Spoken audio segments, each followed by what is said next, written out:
So it was looking at my own health and my own diet at university, drinking too much, playing football, trying to manage a degree, going to the gym, and I sat down to speak to different people about my diet and what I actually need to supplement with. And the more research I did into amino acids, I found that it's actually great for the immune system, it's great for digestion, it's great for cognitive health. Why has this not been done before? And that's how it started, probably back in 2007. I think for a brand like ours, launching innovation, you've kind of got to find an area of the market where it sticks. So yeah, great, if you can launch in somewhere that's enormous straight away, fantastic. But realistically, you've got one bullet in the gun. If you go out to the market with your taste tests and you start going after focus groups, you don't necessarily get what the brain's saying, you get what the mouth's trying to think that the brain's saying. And from a point of sale perspective, actually if something tastes great in a focus group, in a room on its own, how's that actually going to sell on shelf? People wanted innovation, there was a lack of products innovating, and that allowed us to go in there and offer something different. Our eating habits are changing. We're demanding better dining experiences, and the food market has never been so competitive. Starting and succeeding with a food business is challenging, but some determined and passionate entrepreneurs are flourishing. These people have big dreams, big passion, and big drive. They are disruptors, change makers, and innovators. They see a positive future. Many say that food business is too risky. Some say that it has huge rewards. Are you up for the challenge? This is Food Motion. I am Peter Farrell. My guest today is Kris Ingham, founder and CEO of Rejuvenation Water. Launched in 2016, Rejuvenation Water was the world's first amino acid enriched spring water. Shortly after launch, the Apple and Mint water was awarded a Great Taste Award, and the drinks are now selling in over 1,000 stockists in the UK and internationally. Rejuvenation Water was named in the top 50 UK disruptive companies of 2017, and Kris has been shortlisted for New Entrepreneur of the Year in the National Business Awards, in addition to the Inspiring Entrepreneur of the Year in the Startup Awards. Kris, welcome to Food Motion. Hi, thanks for having me. So, I know you're a northern lad, grew up in Lancaster. How did that shape your entrepreneurial mindset?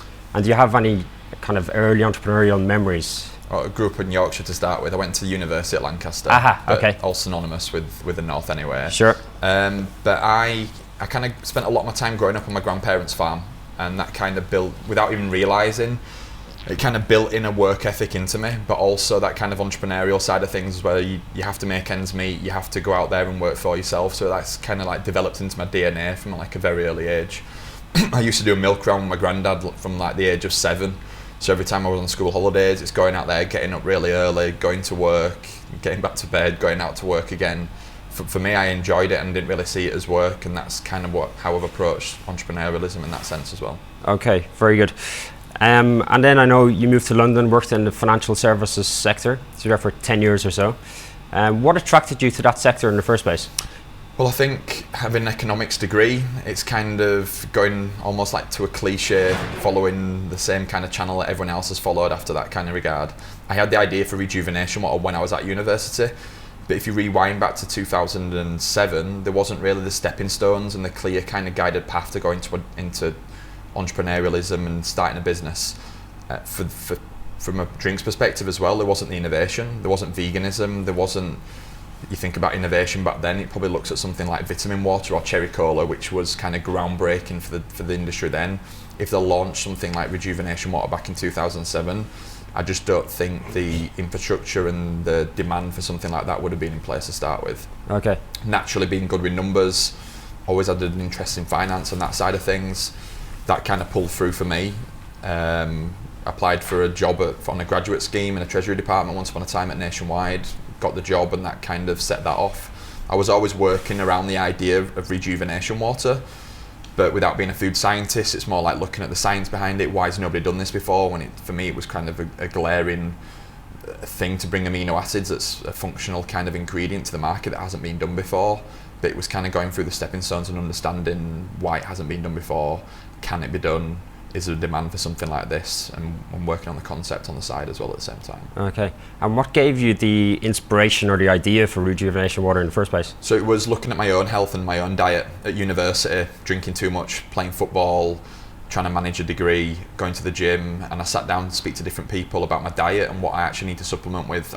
This is the time when whey protein was prevalent. Everybody was taking this extra supplements here, there and everywhere, and when I started breaking it down and looking at what I needed to get from my diet, somebody on numerous occasions mentioned amino acids, and that was all built around recovery after you work out, recovery after you play football.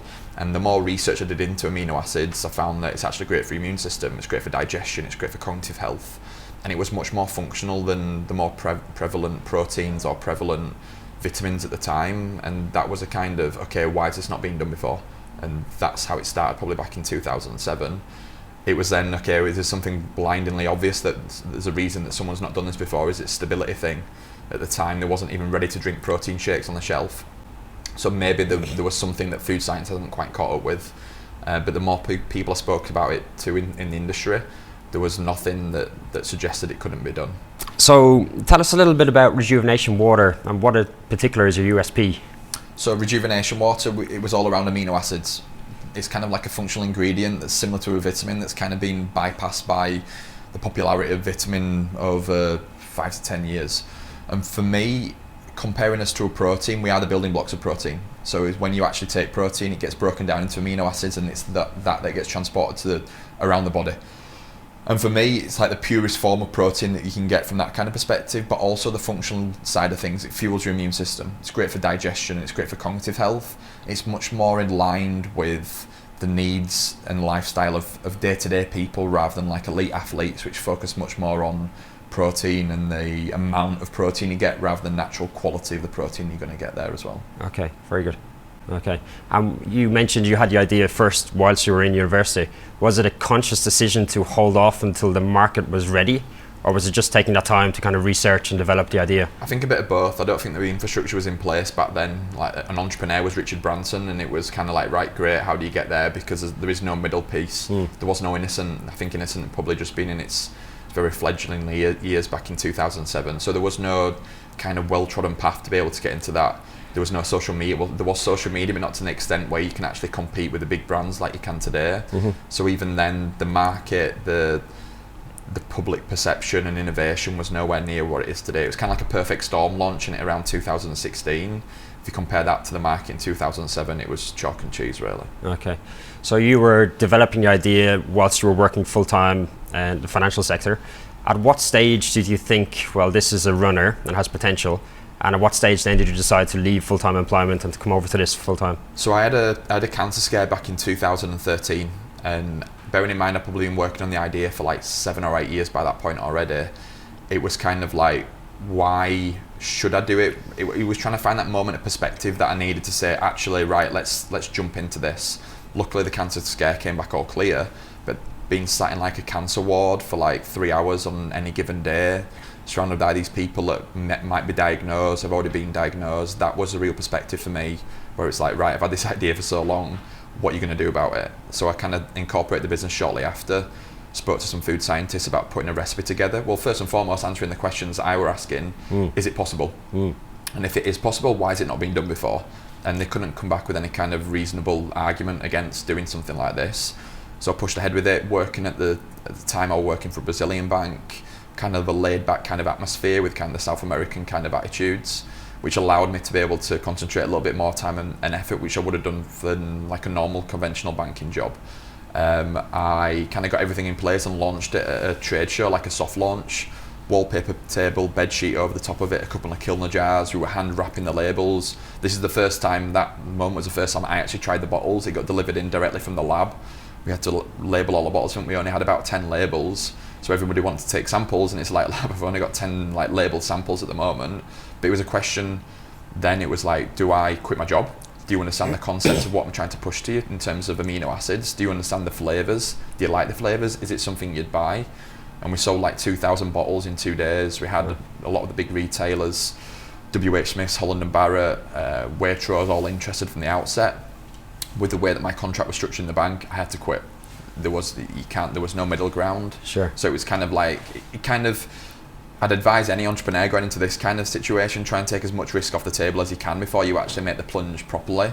But I'd also say my situation where I had to quit just due to the nature of the contract went in my favour because I had to concentrate on it, and it's almost like do or die from like the outset. You have to be able to make this work to survive, rather than you find a lot of people that kind of meander through where they're spending like an evening or a weekend here and there, and it's kind of like an all or nothing kind of thing, and it certainly was for me from the outset. It was never made to be a hobby business, it was always made to scale, and by the structure of the business in terms of the contract packing, the minimum orders, the kind of warehouse facilities we were using, it was never meant to be a food market kind of thing. It was always meant to be a mass market concept. Okay.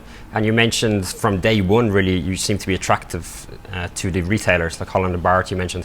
Why do you think that was so early and such I guess a basic minimal setup? What was the thing that really attracted them? Demand for innovation. Okay. I think they've kind of found the bigger retailers that the likes of the Coca-Colas of the world and the Britvic's can't innovate as fast as we can, bearing in mind that Coca-Cola's only just launched an energy drink, and energy drinks have kind of been around for 20 years. For them, there's that demand, but also from a consumer perspective that those retailers are trying to service. They want traceability, they want sustainability, they want challenges, they want innovation, they want something new. People are now looking at the underlying ingredients and the macro ingredients of some of these brands that they've been having for decades, and actually questioning what these ingredients that they never read before and understand are all around. So actually that level of transparency you get, plus the innovation, is kind of what's driving the growth. Bearing in mind, us as smaller fledgling businesses are responsible for more than half the growth in FMCG. It kind of speaks volumes in terms of innovation of what we can do and how nimble we can turn new concepts around and cater for the needs of the consumer faster than the bigger guys that they can do, which with the level of bureaucracy that goes through the larger organisations is kind of a big barrier to entry in that kind of regard for those bigger companies. Okay. And so at that first event, let's say Holland & Barrett as an example approached you, did you have a considered strategy to follow that in terms of stocking into these retailers? Like, did you want to stock at independents first and then follow up to the larger supermarkets, or what was the approach? Looking back now, it was pretty sporadic. Okay. I think for a brand like ours, launching innovation, you've kind of got to find an area of the market where it sticks. So yeah, great, if you can launch in somewhere that's enormous straight away, fantastic. But realistically, you've got one bullet in the gun. If it doesn't work in an area like that, then you're never going to get invited back after another 6 months or 18 months to try again. They've kind of had the opportunity, it's gone. So for us, even though we were talking to the big retailers from the very outset, we didn't get into any of the big retailers from the beginning. It probably took us the best part of 18 months before we launched in John Lewis and Holland & Barrett, which kind of represented our first big stockists. Aside from that, we just went after quite a lot of different stuff in central London, from convenience to cafes and delis to gyms and kind of anything that was in between, that health shops, for example. And it was like, great, let's go after these different areas, but let's find where it sticks, and let's find the areas where we're getting the rate of sale, where we're acquiring customers. And the area for us was like kind of like the boutique gyms. So you're talking like your BXRs, you've got the kind of different kind of those kind of top level gyms where you may be paying a couple of £100 for a membership. And for us, those kind of people were looking much closely at the diet and what they take in terms of nutritional value versus kind of like the convenience end of the market, where they're probably just going in there and picking up the big brands without even thinking, or just simply bottled water. And that's where we kind of made it stick, and we created like a credibility piece within there, which meant that we could give other retailers an idea about what we could create. And because we were in the local gym, the same customers also shopped in the local cafes and delis in that kind of area, and it kind of grew out from there systematically, kind of coincidentally as well. It's not like we actually went after that. That's just simply where it worked in certain areas, and more people heard about in certain areas and districts within London. Then we kind of carried on growing out of that. Okay. And then John Lewis came knocking. We've been speaking to John Lewis from the very first trade show back in 2015, and it took us until 2017 to get that over the line, when we just needed someone to champion us in one of these big stores. And that's what any kind of brand's looking for, someone who takes a chance on someone, because there is an element of sheep mentality where people want to see credibility and strong rates of sales somewhere else to take some risk off the table for them to then launch it in their own retail outlets. But at the same time, you need someone to be the first mover in this, and that was John Lewis for us, who launched us into the Oxford Circus food hall, and it kind of all aligned after that, really, for us. Very good. What were your biggest challenges in that initial startup phase, and how did you deal with them? I think everything's a challenge. We had a number of problems with product. We had a number of recalls in the first year, which, if you don't have a product, then you don't have anything to sell, then you have nothing to survive off. So that really brought the business to its knees a couple of times in the first year. We were then the victim of a scam as well in our first year as well. So not only we had the 2 product recalls, which cost us about 40,000 units, which is a large proportion of any kind of startup business. Sure. But when we got back on our feet again, we were also a victim of a scam of the company that we trusted to get us around Europe. Which it was elaborate, cost us a lot of time and a lot of money, which then essentially brought the business to its knees at the end of 2016. So that was a real challenge. We managed to survive long enough to launch a crowdfund, which we did in 2017, which essentially saved the business. Okay. It was a case of we had nothing already pre-raised in a crowdfunding round, which is unheard of these days. And putting it to the people, my extended network, to be able to invest in the business is what saved us, essentially. Okay. And in terms of your mindset, like going through that period and taking them knocks, like one after the other, like how did you deal with that internally, I suppose? I'm kind of a resilient kind of character. I don't really get too high on achievements, and I don't really get too low on when things go wrong. And I think that kind of level playing field works better when it is a roller coaster being an entrepreneur, and there's some big highs, but there's some big lows.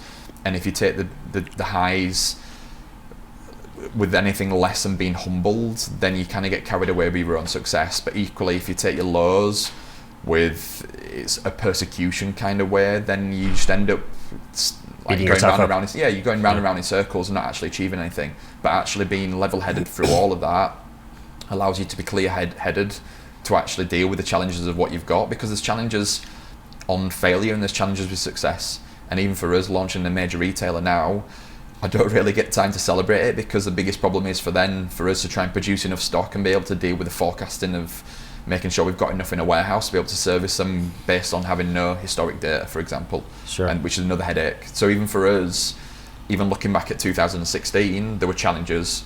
But even now in 2019 and coming into 2020, there are also challenges. They just kind of align themselves in different kind of ways. Sure. And I guess a big challenge currently is you're growing quite quickly, nationally and internationally. So how are you dealing with the scale-up process? And I guess cash flow in particular for a product is quite important, obviously, but quite a challenge to continue to deal with. Yeah, so this is kind of where we are now. It's kind of like the pinch point where we could really explode the business and really grow a hell of a lot of growth through our distribution of what we've currently got.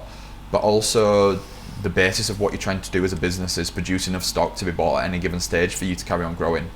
And if anything, you have to run the business inefficiently, which is kind of against everything you kind of want to do, because you have to hold more stock than you necessarily need to be able to deal with peaks and troughs of demand. But in that kind of situation, you've got most of your actual working capital sat in a warehouse rather than sat in your bank account, where you're looking to invest in areas like human resource or marketing or channel expansion and these other kind of areas that you need to keep investing in as you keep growing. So even where we are now, we're somewhat overstretched in terms of resource and what we can actually get round. I've done most of this myself, and it's always just been a case of me working harder to keep up with things. It's now getting to the stage where it's not physically possible to keep this unsustainable kind of way of working going, but also you're in this catch-22 situation where you need more money to grow, but you need more growth to get more money, and you kind of repeat that situation over and over again. So it's trying to break down that vicious circle. Okay. And then how do you forecast demand then? With, I guess, so many stockists, like how do you know the peaks and troughs, for example? Yeah, it's difficult. Yeah. For example, like in 2019, we had a very warm February. So all of a sudden, even if you want to compare historical data, then it's completely worthless. And there's so much noise around these kind of areas. You kind of know if you're going to do a promotion that you're probably going to see a decent uptick in sales, but you've got so many other things that come into it from 2018, where we had a great World Cup and a great summer. Like those sales through there, that was really the problem, trying to keep up with the actual sales, versus like this year, where if you'd have predicted what the forecast of growth was going to be during that kind of time, you'd have been completely wrong, because summer was pretty much subdued. Sure. So it's kind of like, I don't ever book more than one production run in advance. It's kind of like, right, let's get this one in, let's see where we stand after that. We can kind of get a feel for things, and I try and book things in just in time as much as I can, but that also means just in time is usually just out of time in some instances as well. Okay, risky. Yeah, it is risky, but it's very tricky. If you're managing the cash of the business, which essentially I'm mandated to do, I'd love to be able to put 3 or 4 months worth of stock or equivalent in there just in case we have a one big month. Sure. We realistically can't do that. Sure. And it's trying to make ends meet where we can in the same kind of situation. Okay. And where do you see your growth going from now? Do you see yourself expanding further internationally? So we don't really do anything internationally. So we do very little. For us, we've got so much on what we're doing at the moment from a UK perspective. That's taken our concentration. For us, we're not actively going out there looking for new stockists per se, but we are looking to increase the distribution of what we've already got. Okay. Bearing in mind we are limited resource in terms of human and marketing and everything else that comes with it. I want to concentrate on what we've got at hand now and making sure that works in order for us to carry on growing through that. We've got some plans for MPD in 2020 as well, so you'll find there's an element of growth through what we already have, and also moving into new areas from a product perspective as well. Okay, so your strategy really is to focus on the UK for the foreseeable future? I think focus is a strategy more than anything else. Make sure we nail what we've got, rather than trying to overstretch into new areas without really getting a grasp of what we've currently got on at hand. Okay, very good. So what is your really, 5-10 year plan for the business? What is your vision kind of going forward? Where we are now, we are a drinks business per se. I want to become much more of a health and wellbeing business. We kind of have a versatile brand in Rejuvenation, and I want to be able to open that up into different areas within the supermarket, but also into different kind of channels as well. So we want to become much more of an encompass brand rather than simply a drinks brand. Okay. Longer term, it really is to give the brand every opportunity to grow. An entrepreneur or a business like ours that's kind of going stepping stone by stepping stone does need to get the support of the bigger kind of monopolistic brands within our market to really give it some extra lifeblood when we can take the business as far as we can. So I'd say probably 5 to 10 years we've got to feasibly look at exit to another larger business, FMCG business in particular, to be able to make sure that the brand fulfills its potential. Okay, interesting. And I know you've been pretty outspoken on Brexit in the past. How has that uncertainty impacted your business and your plans, and how have you dealt with that within the business?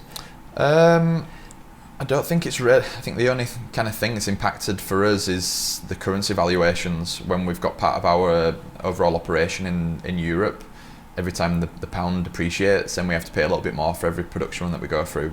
We're not big enough to be able to hedge against those kind of things.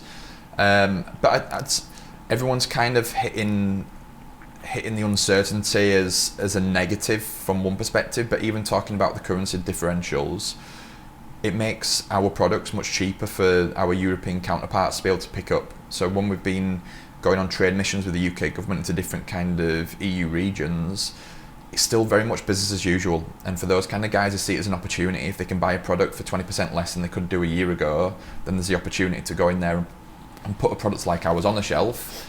And regardless of whatever happened with Brexit, then you're going to be it's going to be a very ballsy retailer that decides to take a product off a shelf that's been bought readily by their customers. So actually it was very much a case of there are opportunities mixed in with these threats.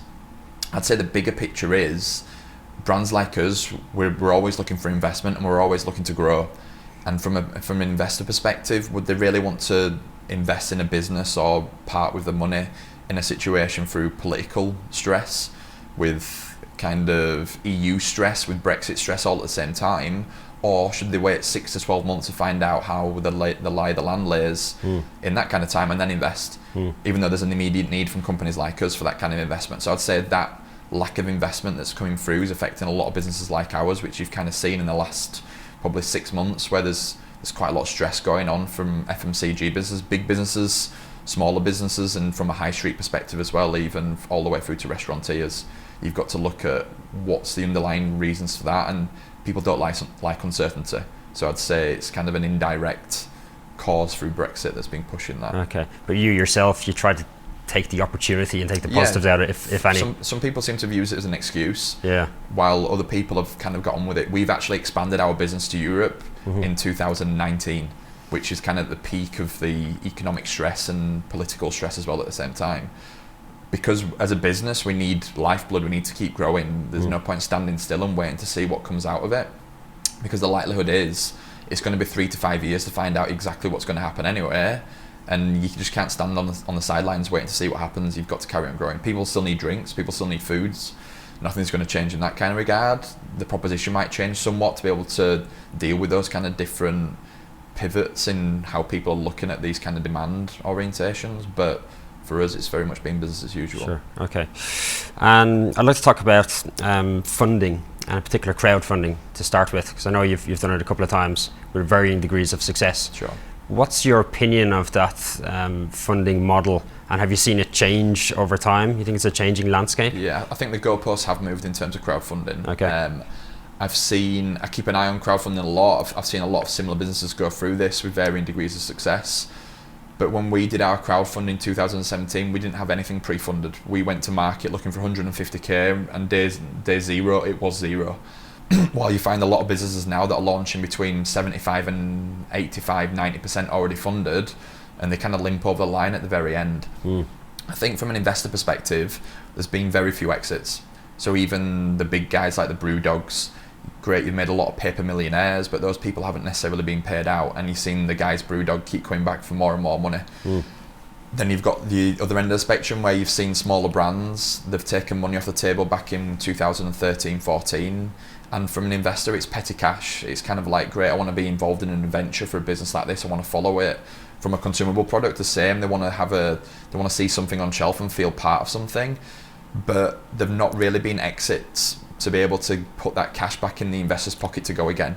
So you're finding now that investors that like the idea of crowdfunding have already like tapped out on the maximum amount of money they want to put in there. So you're just kind of using crowdfunding as a glorified admin platform rather than necessarily the means that it was to start with, where you can get your individual investors to come in. So for us, 2017, that's how it worked. We launched one in 2018 in a similar kind of vein with a very small amount pre-raised. It went nowhere, so we closed it after like a couple of weeks and just did a private round instead. Okay. So I think that's kind of what's been happening with crowdfunding just recently. Unless you're going to have 100% already pre-funded and you want to use it from an admin perspective and a marketing perspective, then great. But if you want to use it as a feasible means of raising funding, that kind of feasibility is going out the window a little bit. Okay. And what about from the marketing perspective? Have you found that your investors on the crowdfunding platform have been good brand ambassadors and they've raised the profile of the brand? Yeah, absolutely. It's how you use, it kind of comes back to me and how you use these people. These people want to be involved, they want to feel part of something. It's kind of like building a tribe more than building a community. And for us, keeping them regularly up to date, I usually send out a newsletter once a month to talk about what's going on, the pros and the cons. So it's not necessarily a PR newsletter, it's these are the sticking points, these are the issues that we're having, but this is what we've done on the other side of things. And it really lets the investors feel involved. And on that side, if I want them to do anything, if we're looking at getting a new listing and we want to get some more momentum in a certain area, in a certain market, in a certain retailer, then I can simply ask them to, where possible, go in there and drive demand and spread the message in those kind of areas, which helps back the business in that side. Okay. So for us, we've got a tribe of 350 investors now that you look at kind of my email rate opens, it's over 50%, which is massive in compared to normal newsletters. Okay. So those people are following you quite diligently. Okay. And it's a communication channel going the other way as well. Are Absolutely. They giving you feedback on product as well? Yeah, a lot of feedback. Okay. They're the guys that get my product first. So when we first launched the cans, for example, we sent all the boxes out to those guys. Very good. So they feel part of what we're doing and feel like they're part of the process. Those guys are coming back to me on a constant basis. I have coffees where I can and beers where I can with my investors I want them to feel part of what we're doing. And there's nothing like feeling disconnected from a FTSE 100 company. We don't want to be something like that. We want to be part of an engaging community that not only has customers and investors but also ambassadors, and that word of mouth that can spread a brand like us to areas that we won't be able to get to necessarily. Okay, interesting. And in terms of the current marketplace, like I guess you're pitching yourself in the health space in particular. Do you see that still as a niche space, or do you see it kind of moving into mass market? I'd say that I've always been looking at mass market as a whole. Like we kind of launched as an amino acid drink, and that quickly became much more plant-based orientation around the kind of drivers that were in the market around veganism, and also people looking at what nutrition they're actually getting through these kind of big branded products, which isn't necessarily what they always thought they were getting. But for us, it had always been, yes, it's kind of like a niche concept that people are starting to now understand from an amino acid perspective, but we always wanted to be rejuvenation, as in it's got something for everybody, and rejuvenation does actually mean different things to different people. From the number of sampling sessions that we've done, there's certainly a wide array of different definitions that people put on something like rejuvenation, but it's a mass market kind of definition that we're certainly looking after. So I guess it's quite tricky finding that balance in terms of your messaging, that you don't want to come across as intimidating or super niche if you are trying to attract mass market. Well, that's what we were trying to do from the first instance. Amino acid had always been quite intimidating. It had always been a gym orientation, a bodybuilder. You have your 25 egg whites and have your amino acids at the same time. And what I want to do was remove that stigma to say, actually, you don't have to be an elite athlete. You don't have to be someone who goes to the gym 7 times a week. You can just be Joe Bloggs, who's commuting every day, finding life in itself, struggle, and actually looking at their own diet and their own health and well-being, around keeping fit, around doing the commute in the morning, around feeling run down from working too hard, and actually engaging with that side of things is much more mainstream than it is simply targeting the gyms. Because I could have done that quite easily and put loads of caffeine in there and called ourselves like a pre-workout or a post-workout drink. But for me, I tried to bridge the gap between that and kind of without alienating other customers that just simply want something that tastes good, that's healthy and functional at the same time. Okay, so to achieve that perception, I guess it's everything really. It's product, labeling, social media, marketing, it's throughout everything. Completely, and even things like Great Taste Awards, right? You're thinking about that kind of stigma, and even having a Great Taste Award, which is more artisan than it is kind of niche bodybuilder side of things.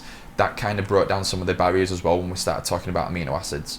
So it's that kind of, you need focus of a brand, but you also need to ensure that the messages coming through without having the stigma of what people believe amino acids to be. Actually, when you look into amino acids in a much greater depth, there's many more. That kind of recovery after the gym is only one element of it. It moves into all sorts of different fields that can impact you on a day-to-day life as well. Okay, and how does your NPD process work and your recipe development process work then, if you're attracting that mass market? Are you doing lots of tasting sessions, etc., or how do you approach that? So for me, I don't really believe in doing taste tests. I believe that if you're in that kind of situation when you're launching a new product to the market, getting it out there and it being a continuous improvement kind of situation. Even for example with us, we use a natural sweetener in our original bottle drink in the still waters, and we found that maybe 20% of people actually found stevia to taste artificial rather than to taste sweet. So for us, we'd taken that feedback that we built across 3 years and we applied that to our new cans, and we've taken out we put a little bit of beet sugar in, because essentially our taste buds over thousands of years have been trained to taste sugar for what it actually is, rather than artificial sweeteners. So for us, we actually went back to nature, which has kind of booked the trend of what we're doing, but we wanted to develop something that is made for human palate, and that's what we focused on. But for us, if you go out to the market with your taste tests and you start going after focus groups, you don't necessarily get what the brain's saying, you get what the mouth's trying to think that the brain's saying. And from a point of sale perspective, actually, if something tastes great in a focus group, in a room on its own, how's that actually going to sell on shelf? And for us, we launched our initial brand in like white packaging. And the times we were doing sampling in John Lewis, people liked the drink and they went over to the fridge to buy it, and you could see them running their hands up and down the shelf trying to find the brand.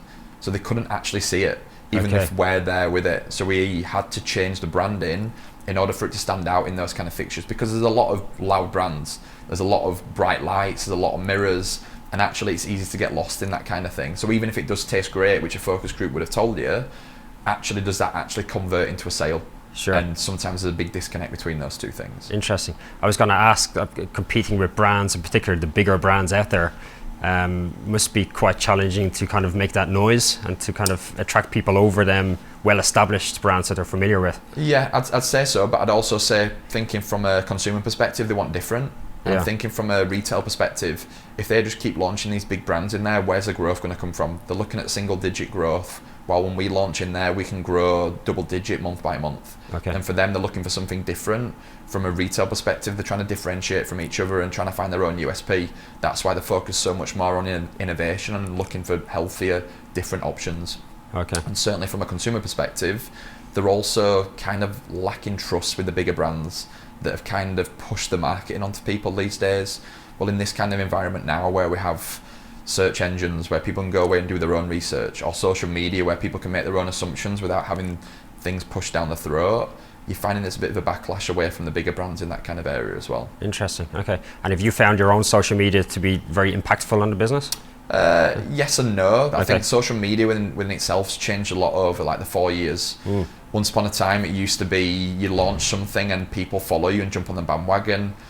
Instagram and these Facebooks have now realised that they need a revenue stream from what they're doing there. So it becomes much more pay to play. And that where once upon a time social media kind of leveled out the playing field between the big brands and the smaller brands, it's now getting into a situation where the bigger pockets dominate more of social media than they do the smaller brands. And we're kind of back full circle again. But then that just means you've got to get more creative. You've got to be more engaging. Sure. And for me, there's a bigger argument now to say that you need to be more engaging offline than you need to be online. And actually, influencers, that's almost like a generation game of products going past them on any given stage. Consumers have wised up to that now and realised that that's not natural and organic from these kind of influencers. They're getting paid to do that.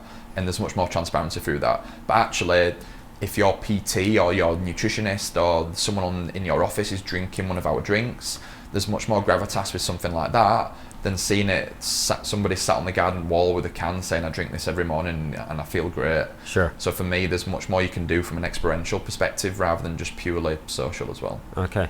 And obviously we've seen consumers' purchasing habits change and move more online throughout many different sectors. How important has your online business been?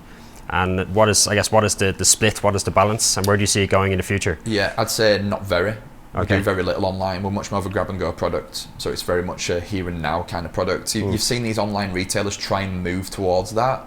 But when you're dealing with food and drink, when it's an immediate need and an impulse, then buying a case of 12 or 24 online that's going to get delivered in 24 or 48 hours isn't dealing with the need of the consumer of what we've been catering for. Okay. Going forward, we're going to launch some lines that are much more D2C than relying on actual shelf space. So I believe when you're launching MPD, you've got to be careful about cannibalization. Launching more and more new flavors of the same products will just lead to a share of the revenue being split over a number of different products rather than driving real innovation. So for us, hence I went from bottles, and then we've got the cans, we've got still, we've got sparkling. We're catering for new people and new customers from that customer acquisition perspective. Okay. And our next product will be a greater extension of that as well. So we're moving into different areas as well. Okay, very good. So it'd be great to finish on just a couple of questions just in terms of advice. And first of all, what advice would you give yourself, let's say the 18-year-old Kris, knowing what you know now and what you've been through in terms of your entrepreneurial experience? I'd say do it sooner, but I also, going back to the kind of perfect storm of what it is today, then I don't think we necessarily got the gravitas that we've got today if we'd have launched it 2 or 3 years earlier. Okay. I think it was a perfect time to launch in what we were doing. I'd say more focus.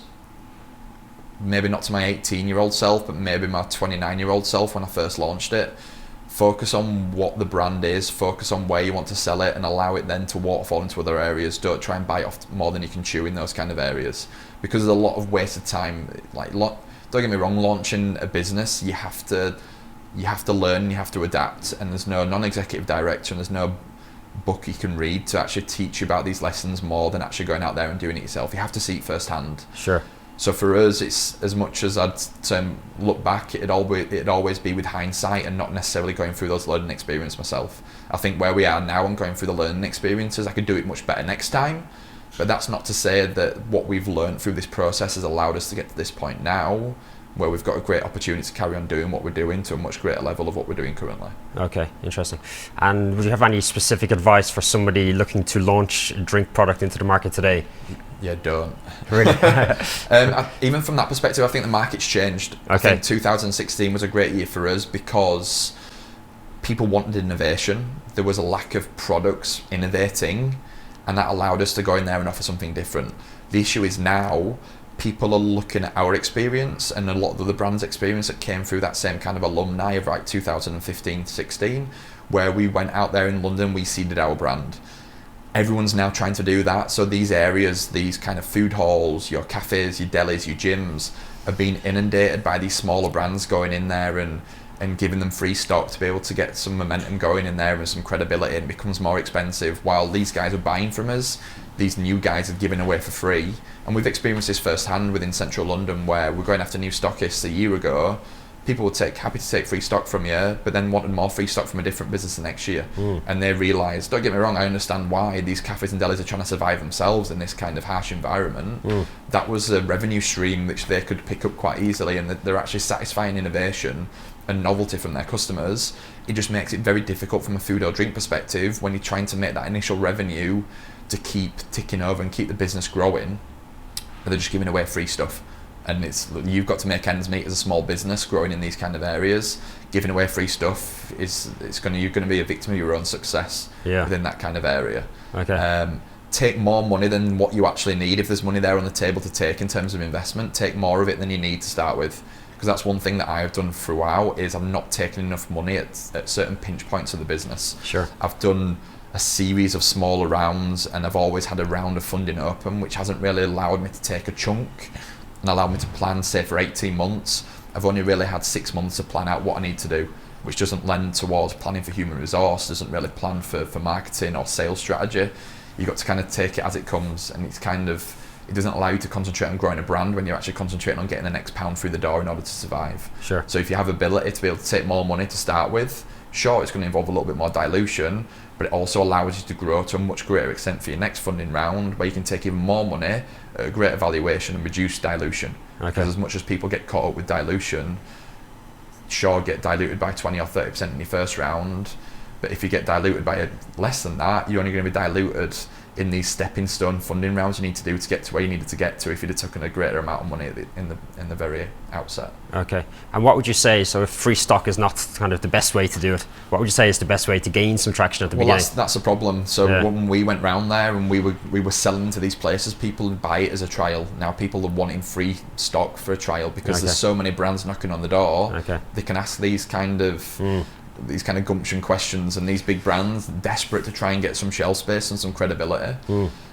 Even like Selfridges and Whole Foods and those kind of places, once upon a time they were the hub of innovation, and now they've kind of like got so overwhelmed with new products that when what used to happen was a business that was in Whole Foods would go to Tesco or go to a Waitrose and say, look, this is what we're doing in Whole Foods.